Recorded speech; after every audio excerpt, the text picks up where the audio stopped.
E é muito interessante porque, assim, eu tive professores incríveis na minha faculdade também, mas eu fico pensando na faculdade de psicologia, tipo... Eu tive um professor que era psicólogo e eu achava surreal. Eu ia nas aulas, ele falava que aula maravilhosa. Tipo, essa coisa de ter essa ligação com os alunos, ter essa profundidade, esse acolhimento. A Eu penso, neutralização que eles trazem, né? tipo, é tão tranquilo. Eu fico pensando, passar 5 anos foram a sua? Ou 4? Foram 5. 5. 5 anos com professores assim, 5 anos eu acho, gente, seria maravilhoso.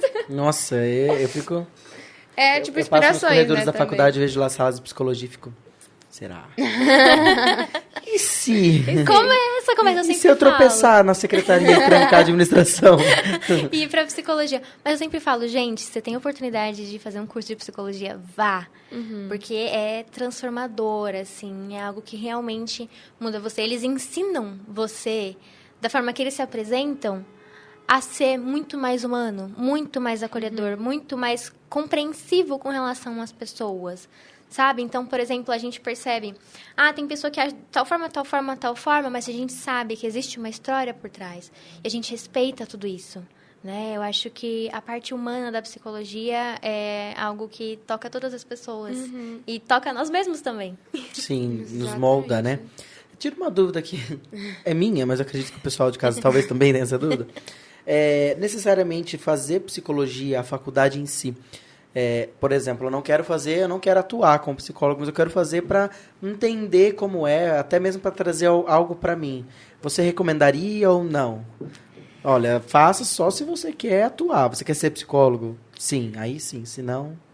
Eu acho que fazer... Esse discurso aparece muito, né? Eu vou fazer a psicologia para tentar me compreender um pouco mais. Eu acho que você nunca vai se compreender 100%... com um curso de psicologia. Entendi. Né?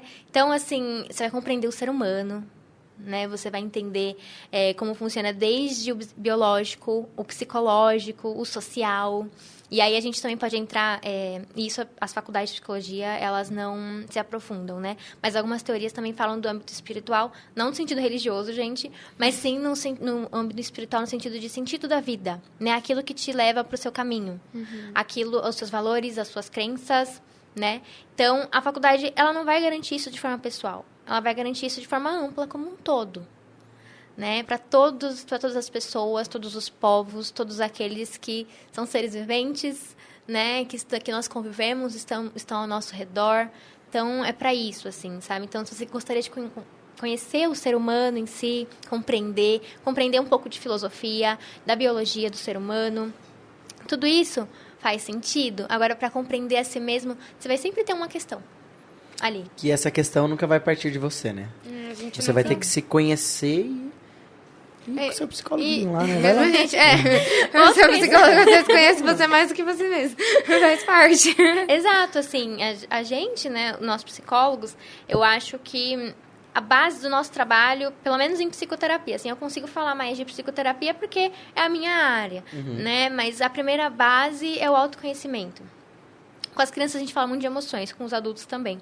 Mas o autoconhecimento chega como base, né? Para depois a gente passar para autocompreensão, autoaceitação, assertividade, né? Tudo isso tem a ver com o autoconhecimento. Então, por exemplo, as pessoas que são mais assertivas, pessoas que sabem daquilo que elas querem, né? Pessoas que elas conseguem pôr um pouco mais a sua ideia sem ter tanta culpa. Tem um autoconhecimento aí, elas sabem o porquê que elas estão ali, que elas estão fazendo escolhas e fazendo daquela forma. Elas sabem o sentido que elas estão procurando também. Caramba. Show de bola. E, Gabi, você falou de criança. Você atende muita criança na clínica?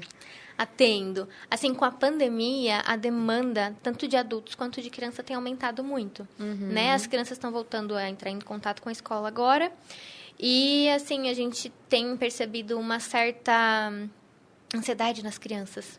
Sabe? No sentido de que por 2 anos, elas ficaram ali em casa, né? Sabendo que o contato, a gente precisava se isolar socialmente.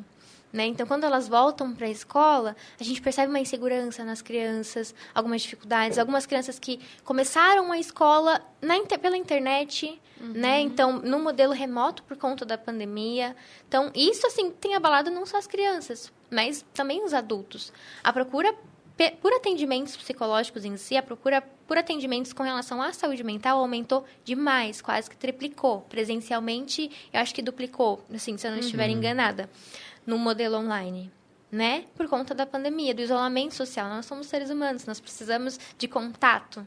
Quando a gente se isola, e aí, além do isolamento social, a gente tem todas as outras questões das perdas, né? Então, do desenvolvimento até aparecimento de alguns transtornos que começaram a aparecer em algumas pessoas. Então, algumas pessoas estavam com alta, precisaram voltar para o processo. Algumas pessoas que estavam se sentindo até que ok, de repente também precisaram começar o processo. Tudo isso por conta dessa pressão que a gente sentiu durante esses 2 anos, né?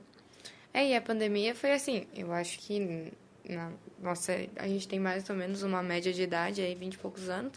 Quando que a gente parou pra pensar que fosse acontecer? Tipo, é coisa que a gente lia em livro no colégio. Exatamente. Exato. Tipo, pandemia, epidemia e tudo mais. Quando aconteceu, tipo, ninguém soube se portar. E eu penso, tipo, como o processo de desenvolvimento de uma criança que tá ali para entrar nos primeiros anos de ensino, porque não é só o que a escola ensina, mas também a interação social, né? Ajuda no desenvolvimento da criança. Sim, a escola, ela é a segunda casa da criança.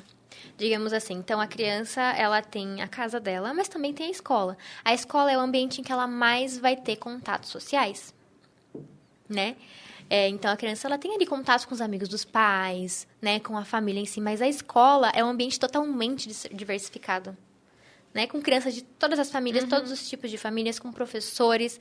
Então, quando elas voltam para isso, depois de um período tão difícil, causa um receio nas crianças, uma insegurança, né? E a gente tem percebido tudo isso.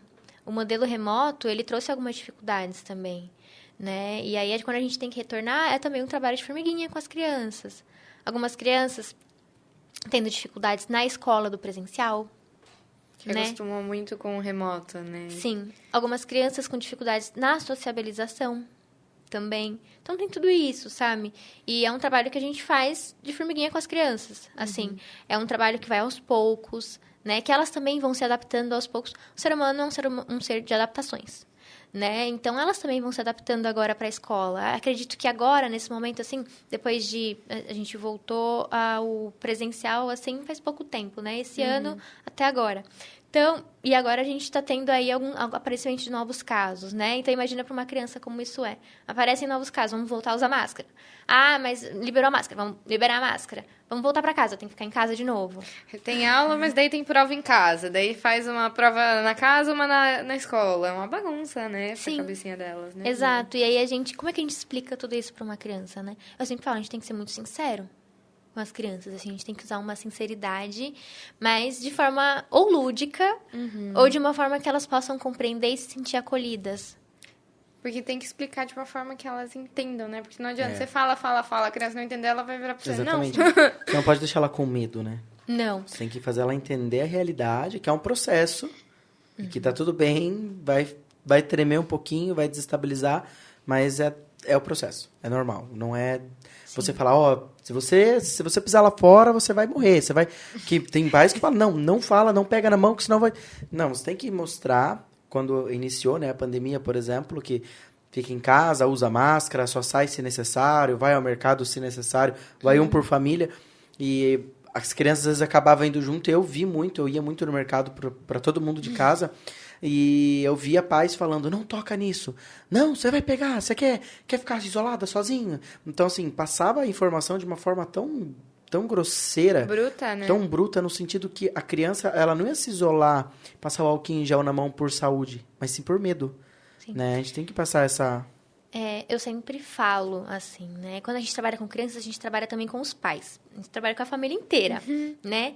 E aí, quando eu vou fazer sugestões, porque é assim, o processo de psicoterapia com crianças, a gente inicia fazendo entrevistas com os pais, depois a gente atende as crianças por um tempo, chama os pais de novo, atende as crianças, chama para mais uma sessão, para que eles estejam sempre presentes, né? Nesse processo. E aí, um dos principais sugestões que eu faço é, primeiro, permitam que elas sintam tudo que elas têm que sentir. Então, se elas estão sentindo medo, medo é uma emoção, né? Faz parte do ser humano. O problema é a forma como a gente lida com o medo.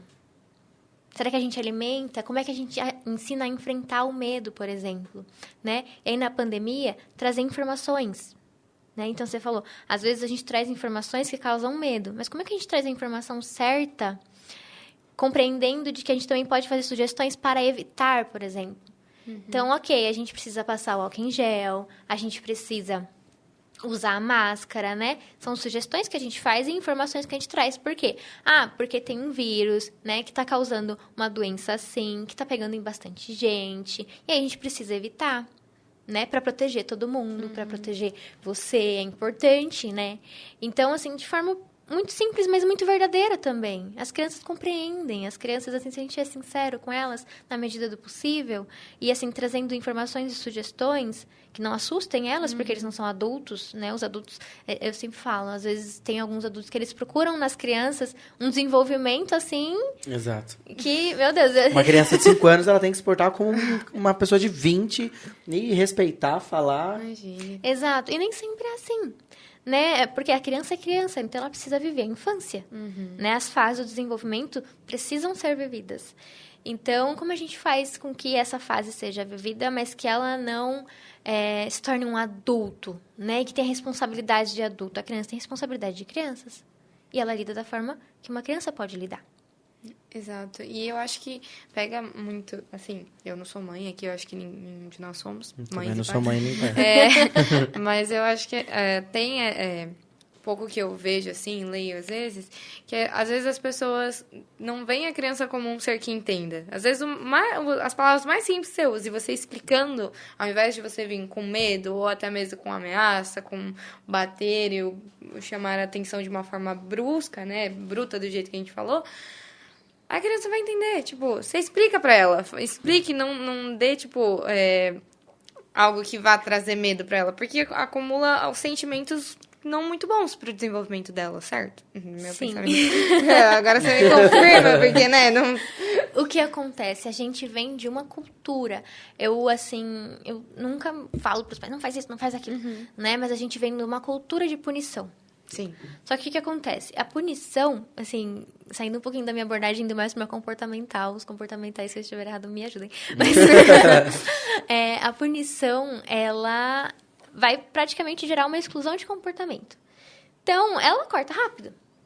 Ou o mais rápido possível, né? Então, basicamente, não quero que você faça isso, então eu vou tirar isso de você.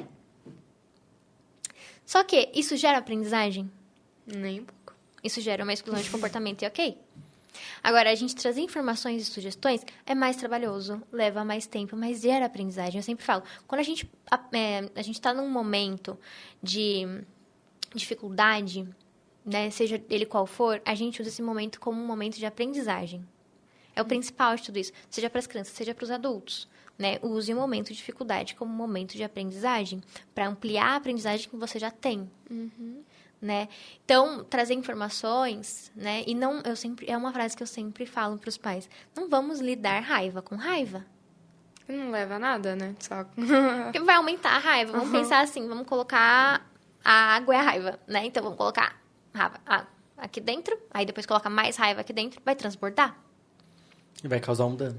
Vai causar uma bagunça, né? Então, os adultos podem sentir raiva. E eu acho que é o principal, falar para a criança também. Eu também sinto raiva, estou sentindo raiva por causa disso, disso, disso. E eu vou lidar dessa forma, né? Então, assim, eu posso lidar falando, eu posso lidar... As crianças eu peço para socar almofadinhas. Que legal. Então, eu vejo várias crianças fazendo isso. Só que a almofada, rasguem papel, saiam para correr. E é uma forma de expressar, né? Porque são sentimentos que se você não expressa, eu vejo por, querendo ou não, um pouco de experiência própria. Quanto menos a gente expressa, a gente vai guardando. E a hora que a gente explode, daí explode com todo mundo, ou acaba... É a água transbordando, né? Exato. Como se fosse um vulcãozinho. Semana passada eu falei sobre isso, eu levei um vulcão no consultório. Legal. Eu fiz um vulcão de massinha, gente. E aí, era pra falar sobre as emoções em si. Então, não só sobre as emoções, mas tudo que a gente guarda. Então, basicamente... I'm sorry. Chutando minha parceira aqui. Não chuta ela. Mas, quando a gente tem ali as emoções em si, e a gente tá guardando muita coisa, começa a transbordar. E vira uma bagunça. Né? Caramba, que demais. Então, as emoções podem ser sentidas. Tristeza deve ser sentida. Raiva deve ser sentida. O medo deve ser sentido. A questão é como lidar. Como que a gente lida com eles? Né? Como é que a gente vai expressar tudo isso? De que forma? E aí a sugestão é sempre, expresse de uma forma que você não se prejudique nem prejudique os outros. Eu sempre, para os pacientes adultos, para quem gosta de escrever, escreva. Escreva um diário, escreva um poema, Rabisque, escreva uma nem sei. música. Rabisque. Eu sempre levo, assim, para as crianças. Vamos rabiscar. Tem um recurso, né? Na psicoterapia infantil que a gente chama de o rabisco. E aí, quando as crianças sentem muita raiva, então o rabisco é basicamente você imaginar um papel imenso, assim, na sua frente, né? E isso é com as crianças. E aí é do seu tamanho. E aí você vai rabiscar ele, pegar todos os pontos. E depois você vai passar para o papel aquilo e ver o desenho que ele forma, que esse rabisco forma. Né? É uma técnica de projeção, na verdade. Só que aí, o que acontece? O rabisco, ele também pode ser uma forma de raiva. Então, vamos desenhar a raiva? Geralmente é um rabisco, assim. Ou então, um bonequinho vermelho muito raivosinho. Igual o filme. Isso, eu ia falar isso agora. A minha professora, quando eu estava tendo aula de psicologia, um dos nossos trabalhos foi assistir o filme, o Divertidamente, que fala, né, sobre... Genial. Meu, aquele filme é sensacional. É muito bacana. É muito legal. Né? Aquele filme, assim, é um filme que eu assisti na faculdade. É, exato. Porque Ele ele traz, né, de forma ali didática, lúdica, mas ele Exato. mostra que a cabeça tá ali, tem a raiva, tem o medo e a alegria ali, né, brigando com a tristeza. Não, você não pode chorar, né? E é o que você falou. Pode, você deve chorar. Tem Sim. horas que é É só os o que vai... processos, são os momentos, né? Exato. E o final do filme é sobre isso, né? É o equilíbrio que as emoções encontraram entre si. Meu, incrível. Nossa, é muito bom. E é aquela coisa, tipo, você para pra pensar, você vê na própria personagem principal, ela ainda é uma criança, né? Ela tá ali na fase de transição. Entrando na pré-adolescência. Na pré-adolescência, mas ela ainda tá lidando com as emoções dela. Às vezes ela não sabe se portar, ela foge. Então, tipo, é muito...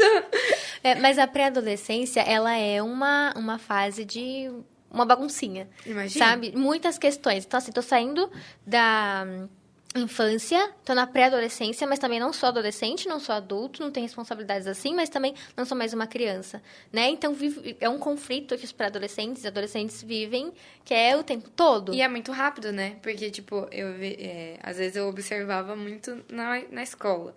Tipo, a criança que tá ali no último ano lá da Fundamental 1, ela ainda não leva boneca, leva brinquedo, tarará. Você já pula ali pra Fundamental 2, no primeiro ano que você tá ali, se você levar, sempre vai ter um outro que vai brincar com a sua cara. Tipo, criancinha ainda. Só que, tipo, é de uma idade pra outra, né? Como isso funciona na cabeça de uma Uma criança? mudança tão rápida que você fica, não, calma. Não é bem assim. É um boom, né, assim, mas é algo que o modelo educacional em si, ele faz com que a gente tenha que seguir, né, aquilo certinho e tudo mais. Nós temos algo construído, né? Então, algumas escolas vão aderir de uma forma, algumas escolas vão ser um modelo mais tradicional, outras escolas vão ser um modelo mais progressista, né, que é um modelo mais crítico. Então, assim, as crianças estão sempre ali participando da aula no sentido de questionamento, né? E aí, quando a gente traz, por exemplo, para essa mudança, também faz parte desses modelos, também faz parte desse desenvolvimento educacional e da escola, que, novamente, é o local em que a gente mais tá, quando a gente é novo, quando a gente... Novo, né? Como se eu fosse mais nova.